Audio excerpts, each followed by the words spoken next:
Hey everybody, and welcome to Broke Founders Talk at Temi. Temi is an international software development company that designs, builds, and delivers software for sustainable businesses and promising startups.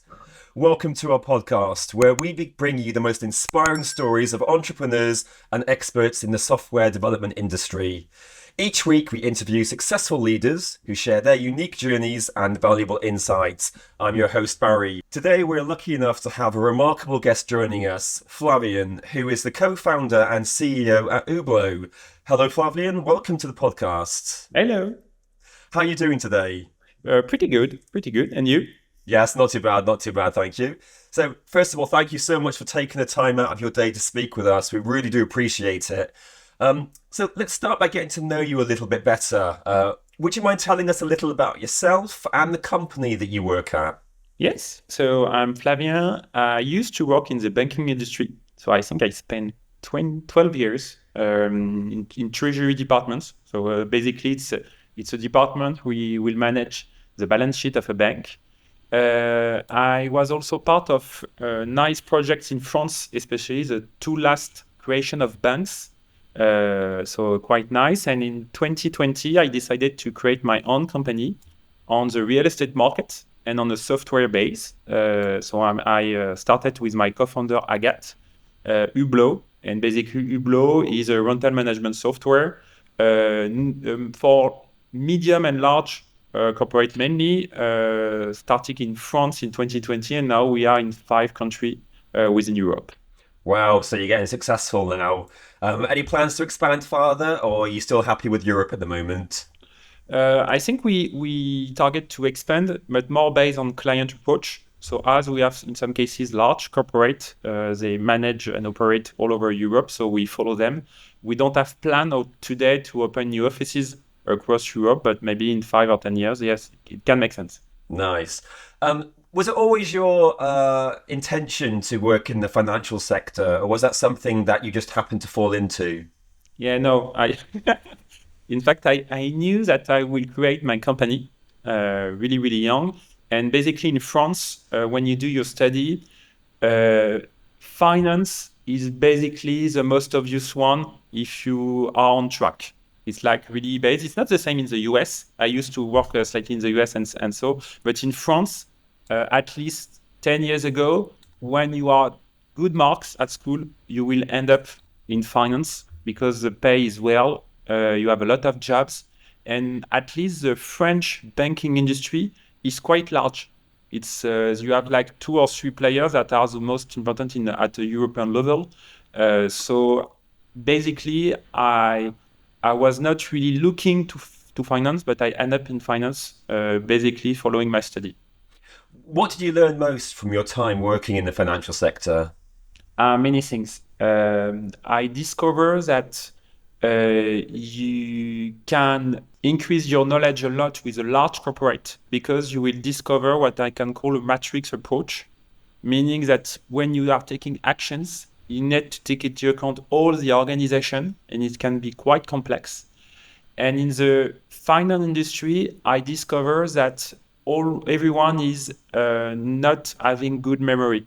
Basically, we lost history many times, and I started during the subprime crisis, so in 2008, sorry, and basically I bought crappy stuff that asset manager I bought thinking that it was good for monetary fund. And I think when you look to all the crises in history, it was always the same. Basically, you don't know that you are having a bubble. You start to buy without really knowledge of what you are buying, and then you have a crisis, and so on and so on and so on. And last point in the finance industry, I was in a quite specific part of a bank, which is asset liability management, which is basically the department that is managing balance sheets. And that, thanks to that, I discover really what banks are doing with deposits of clients and how you price loans, how banks works on a day-to-day basis. Really interesting. So, in the back of your mind, while you were doing your time in the financial sector, did you always think, right, I'm going to start my company soon. I need to get more experience? Was it kind of like a stepping stone to your ultimate dream, which was to set up your own company? I was not exactly looking. I know that I will start a company. I was not seeing this part as a first step. It was like I'm not actually ready to start.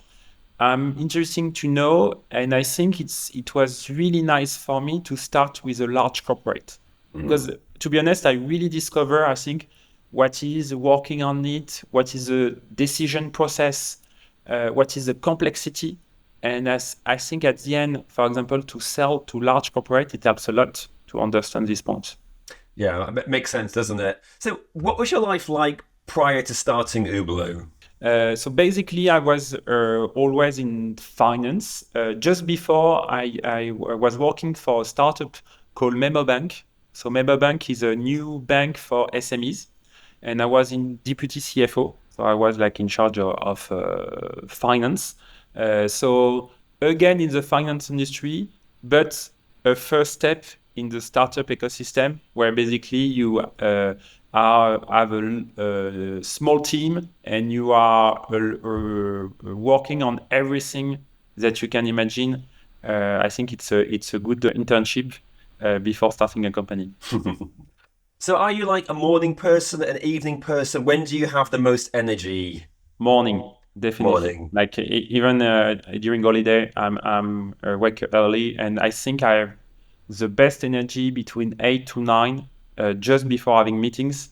I'm just more clear. I can execute, and I'm really, really much more a morning person. Okay, perfect. And what do you do to unwind? Because I imagine doing a job like yours can be highly stressful. So, how do you relax? I have many options. First one, I really like to walk. So I try to walk. If I have time for a meeting, or a phone call, I will do that in walking. I try to walk in the morning and the evening. And we have some specificities at Hublot. We really like animals, and almost all people have, especially cats. So I really recommend really to a lot of people to have a cat because basically you could not have any stress if you are looking to a cat all day. He's doing nothing. So I think it's a good point for me to decrease the stress with just looking to my cat. Do you have one of those large swivel chairs like in the James Bond movies and a cat? So, when your employees come in, you have this cat and you're stroking it when you say hello. Not yet, but it's a good idea. Perfect. So, what was it that inspired you to start Hublot specifically? I think I've read two inspirations. First one is I've since I was kid, I really like real estate market. Real estate, I mean, every aspect of real estate, the fact that it's a financial asset, the fact that you can live, you can have beautiful house, people around that. And I like old traditional markets, basically where you say, I can maybe do something where I will check what is the current spirit and trying to improve. So the first idea was I really want to disrupt the real estate industry, especially on the software base. And the second inspiration is coming from my family. I have an older brother with the co-founder of Douetteau, which is a large data company.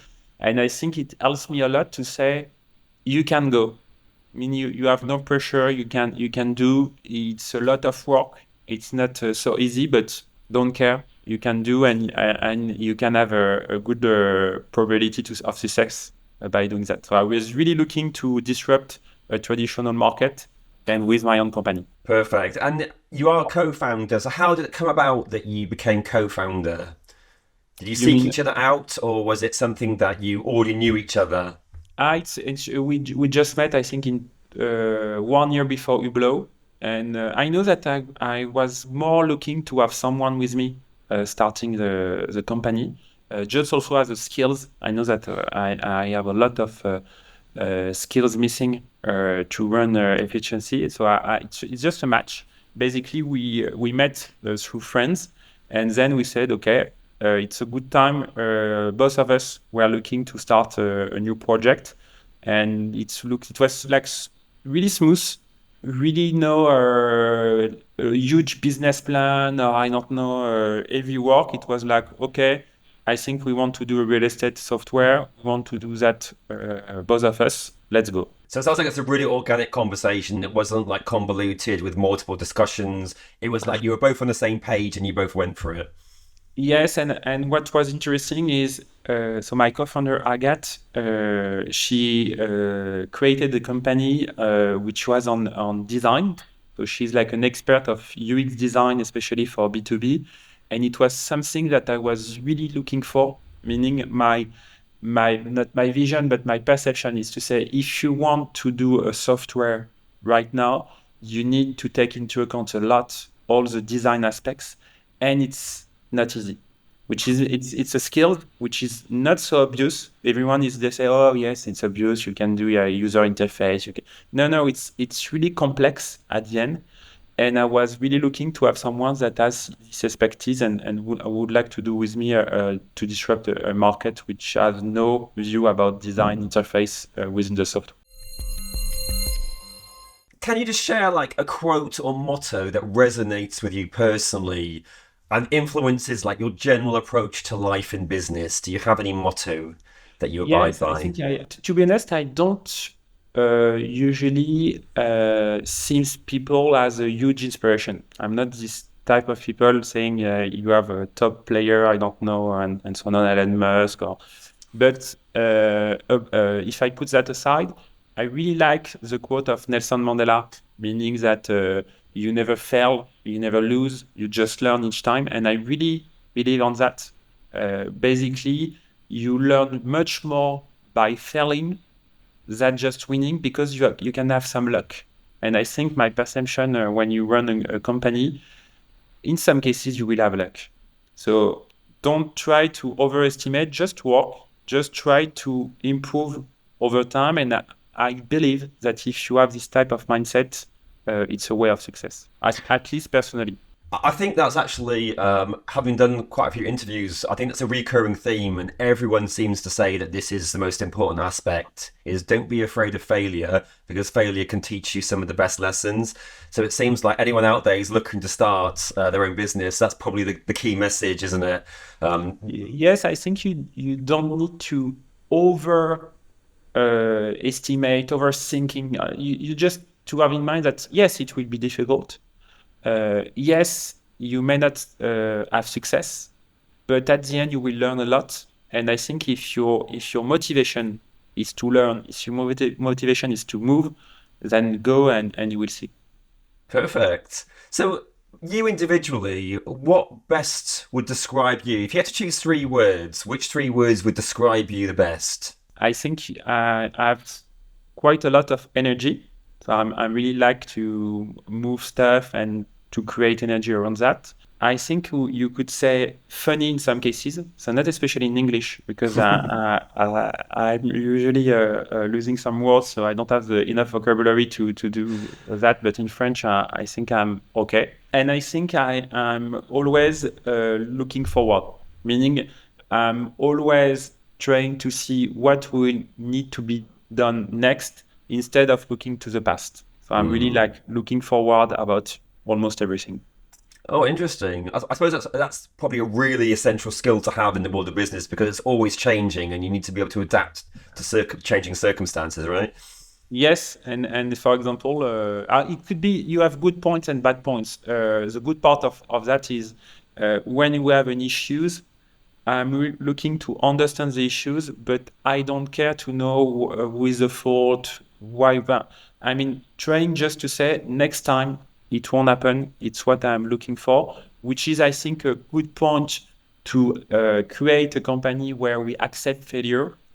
The bad points is to say maybe I'm going too quickly to understand the issues and maybe taking more time about looking to the past, create value in order to avoid any mistakes in the future. So you mentioned issues there. So what would you say has been the most unexpected challenge on your journey for setting up Ulo? I think people, meaning usually we completely forget the fact that you have, when you create a company, you can decide it to be alone. And I think the biggest issues maybe is in some cases to sell. What I discover when you are running a company with some employees, you need to take into account the human aspects and also all the motivation and so on. And for example, Agathe and myself, so the two co-founders of Hublot, we had no experience about managing a tech team. So the managing of development was, I think, one of our biggest issues, meaning understanding what are the metrics, how to manage people, understand. It was not especially the technical aspect. It was more the HR aspects of managing a specific team, which has, I think, are one of our biggest issues. How do you stay motivated and inspired as an entrepreneur, especially as you mentioned, during times when the journey feels particularly challenging or demanding? So you interview a lot of people, but really what I discover is your journey is a roller coaster, meaning that you can be really high, you can be really low. It can happen so much stuff. What I'm doing right now, especially on the sales process, that each time that I'm selling to someone, I will buy a cookie, which is basically like for a dog to have some sugar. But I discover that if I want to be able to keep this energy, this motivation, this vision, I need to celebrate small success. Because if not, every day you will have nightmare, every day you will have failure. And if you are not able to see success, I think it's really difficult to keep your energy to continue, because you say, why I'm doing that? To be honest, just to manage bad stuff. I think that's a reward mechanism that I could benefit from and enjoy. So I might take your lead on that one and implement that one for myself. A cookie whenever I do something good. I think I'd find that quite motivational as well.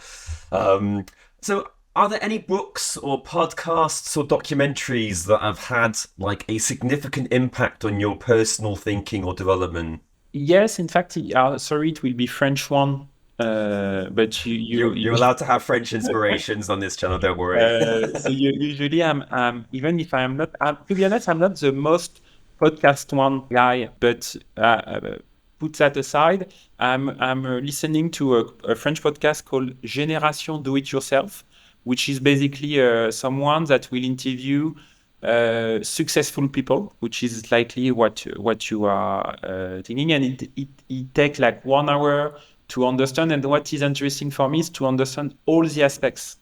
Meaning, usually we will promote a lot about success, but not giving all the details. Basically, when you have a company, usually you have a crisis between co-founder. You have like the product change 5 or 6 times. In some cases, you were lucky. In some cases, you say you sold the company, but you sold the company for €1. So I'm more interested to understand all the aspects of that, and this podcast is quite interesting. And I'm looking also to a podcast on the real estate market right now, because I'm on this market. So again, it's more French one.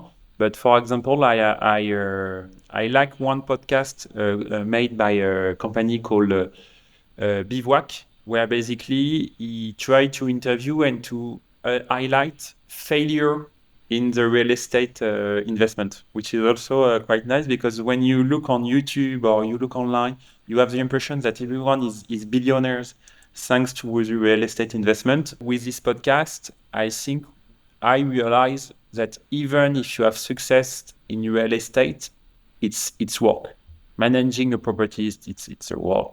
Investment, it's a work. So I really like, I think, podcasts that are trying to put reality in an interview and in a success story by highlighting some failure. Perfect. Sounds really interesting. I know that obviously Temi is also one of the podcasts that you love to watch. So mentioning luck, how lucky would you say that you are? Because you mentioned that a couple of times in the interview already. A lot. Like a lot.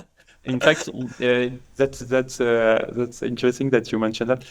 Usually when I'm in like a bad mood, I'm trying just to take a step back and say, no, to be honest, I'm quite lucky by my family, but what I have the opportunity to do, by my situation. So usually I'm really looking to say I'm in a good health, I have family, I'm in a nice country, I'm happy.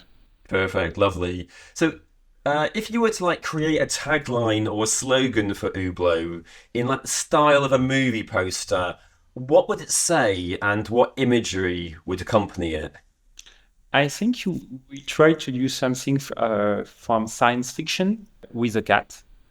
So I could imagine like a cat that is going to Mars or to another country, trying to discover new things, to explore, and to do something that no one did before. I love that idea. It's a very vivid image in my mind now of such a cat. That's amazing. I've never heard anyone say that before. I like it.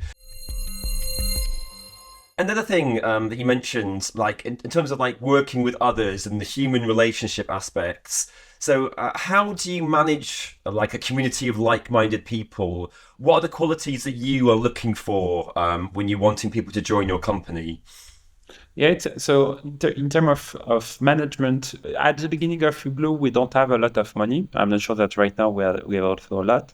So when you have this issue, you hire junior people, which is good, meaning that I really like to say I can offer opportunity. The difficulty is you need to create a managing environment where you have rituals when you can follow them. So the first thing that we try to do is to define team meeting, process, and so on to help really young people to be able to do their work, even in a startup where it's always the mess. And then from quality, I'm really looking to curious people and people that will ask questions and will also tell me when they don't understand. Why I'm looking to that is because I just discovered that when you are running a company, you are really looking to decrease your anxiety, your stress, your mental charges. And if you have people that you can trust and to say, okay, they will tell me if there is an issue, it's like what really I'm looking for. I'm really looking to people that are able to tell me when it's wrong. So it means that if they are not telling me, I think I can see well. Because humans are very individual and everyone has their own different style and personality. So, in your team, how would you go about like managing the dynamics of a team and getting them to overcome challenges and work towards the same goal? It's a fair point. I think you have many aspects of that, and I can really thank BNP Paribas. So it was the bank that I work with because I did like 12 trainings about management style communication. And what I conclude is you need to adapt your communication based on people. So it's obvious, but at the end, when you are in a one-to-one, it means that you need to be sure that the way that you communicate, the way that you explain is well received by people. So if you have people that are really looking to metrics, go straight to the metrics. If you are with someone that is really enjoying to be part of a project, to have value, you need to take care of that. So I think first approach is when you have one-to-one to be sure that you are able to communicate in a proper way. And for all, it's to, I would say vision, is to have a strategy because people, what they are looking to have someone that will withdraw uncertainty about the process. They need to trust, they need to believe, especially when you are in a small team. When you are like no in large corporate, at the end you are looking to your job. I'm not sure that you are looking to the vision of the company. But when you are at a starting point, you need to be sure that you communicate what you want to do. And I think it's the best way to be sure that everyone will follow, and especially when it's a small company. Because in a small company, you don't have the same benefits as a large one. When you are in a small company, you will do low-level activity compared to others. So you need to create another way of motivation, which is basically to be part of a project where everyone can create value based on this work. And I think it's something I was really looking to that, meaning that I have self-confidence on the fact that I think I could provide a lot of value with my work. So I know that quite interesting when you look something and say, I create, I participate, and it's thanks to me that we create this value. So when you do have a small team of people, I think the individual brings a lot more to the team, obviously, compared to if there's like 1,000 people or hundreds of people in the business. So when you're looking to choose people, what kind of qualities or traits are like really key for you in hiring potential team members? So usually, when I try to select something, I try to define what I'm not looking. So the first thing that I do during the interview process, for example, is I have some test, could be logical, technical, where I'm looking to exclude some behavior. Meaning, for example, I have one where I slightly stress people, and when the person will tell me, I don't understand, it was not clear, it's not my fault. This type of behavior, for me, it's quite difficult because as we are small, if you start to say, I fail, but it's because of other, I don't like this type of person. And usually also in the process, I'm looking to see if people will ask questions to precise some aspects. So really, I'm looking to people that are curiosity, are not afraid about working on some space that they don't know, and people that are more as me, forward-looking instead of trying to justify some fail. So anyone looking for a potential job at your company should be referred to this session because there's some top tips there for interviews. Perfect. Thank you for sharing that. So let's take a bit of a sidestep and be a bit more imaginative now. So let's imagine that you had the power to solve like one major problem in the world through your individual endeavors. What problem would you choose to solve, and how would you go about solving it? In fact, we are trying to do that in Hublot at a low level, but what we try to do is to promote and help companies that are trying to solve the housing issue. So we have a lot of non-profit organizations. So basically, we are at no cost for this type of company, where basically we try to help non-profit organization or corporate that is giving some apartments, units to people that they have nothing. So it's refugees and so on. And I think it's what I think we could do is this aspect with our product. And then as a company, I'm just trying to have no bias and to create diversity. I'm really like in pain when I look to the fact that you have no woman co-founder in the tech industry or at a level which makes no sense. You have no diversity. It's because when you start a company, you need to be confident, you need to trust. So you look to people that did the same business school as you. So you going back to what I am meaning, you have white men working in the first place. I'm trying also to create diversity because I think if you don't relieve the bias at the beginning of the company, it will be much more difficult after. So I don't have like one power, and usually I'm trying not to overestimate what I can do, but at least I try to help a non-profit organization around housing and trying to create in my company some diversity. So it sounds like you're already making waves in the world already, even if you're a small. I try. Okay, so if you could swap roles with any other co-founder or entrepreneur for a day, who would it be, and what would you hope to learn from that experience? You mean from all company of the world? And yes, anything. Let your mind go free. I think I will try Elon Musk. I will just to, because to be honest, for example, on my side, I don't understand how you can work more than, I don't know, 80 hours a week. I don't and I was like, how is it even possible to do that? So I will be quite interesting to just look to see also people reactions. And definitely this opportunity. Yeah, it would be incredible to be in his shoes for a day. I don't know if I'd like to do it permanently, but I agree with you. Just even one day, I think enough for me. But just to understand how it works, how we can have so many companies. Yes. Perfect. So, as we're coming towards the end, there are probably a lot of budding entrepreneurs on the channel who are looking at this and saying, like, how can I emulate you? So, what advice would you give to someone who is like looking to set up their own business?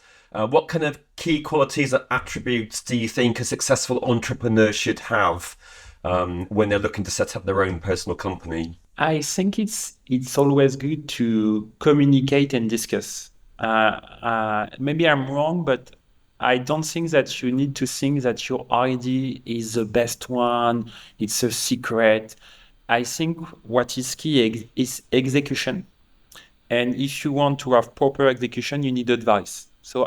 And even if you have a product, you need to have a community around that. So my feeling is, instead of trying to be secret and alone, try to be with multiple people, because you will feel alone within the process. So don't try to be alone at the starting point. As I mentioned, just go. And I used to be a salary, and it's also one of my key message.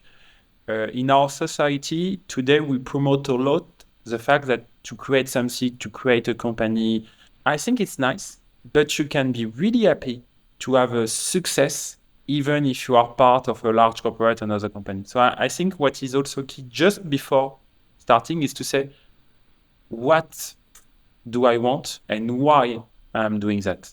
And not really to think during days and so on, but just to be sure that I'm doing that for a good reason, not just because I think it's nice. I could go to dinner and I could have drinks saying it's my own company. It's just to be sure that you are doing that for the right reasons. But then once you are, go. Just focus on execution. Just go. Don't overestimate. You will change ideas every 2 days. So just try to move on. But I think really by also discussing with people. Don't be alone. Perfect. A nice, powerful message to end the session on. Thank you so much. So, Flavien, I just want to thank you again for talking with me today. It was a pleasure talking with you. That was Flavien, co-founder and CEO of Hublot.